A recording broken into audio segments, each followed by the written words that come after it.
қисми якум бетағйир мондагӣ аст. Дар он ҷо ҷарима ҳаст, корҳои ислоҳӣ ва то 2 сол маҳрум сохтан аз озодӣ аст. Дар қисми дуюме ки пешниҳод кардем мо, агар такроран ҳамин кирдорҳо содир шаванд, агар маҳрум сохтан аз озодӣ то 3 сол пешбинӣ карда мешавад. ва як чиз дигар ки сиёсати давлати Тобукистон ҳозир бо манисозии ҷазоҳо дар назар аст. Ин ба ҳамин сиёсат ягон мухолифат надорад? мақсади асосие ки мо пешниҳод карда истем, пеш аз ҳама ҳифзи ҳуқуқи кӯдак аст.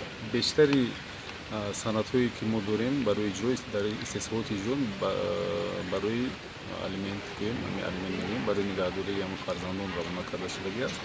Бинобар ин ҳам аз ҷониби қарздоре ки беинсофона ба ин чиз муносибат мекунад, мо бояд чораҳои иловагӣ андешем. Он рақаме ки ман гуфтам, тақрибан 65,000 ҳуҷҷати иҷроие ки мо имрӯз дар назорат дорем, ин ҳамаш барои иҷрои маҷбурӣ аст. лекин ҳаст теъдоди иҷроварақҳо, теъдоди санадҳои судӣ ки ҷонибҳо ихтиёран иҷро мекунанд. Ин ҳуҷҷатҳо дар дасти мо не, дар дасти ҷонибҳо ҳастанд, лекин алиментҳо супорида мешаванд. Ин хеле ашхос ҳам аст.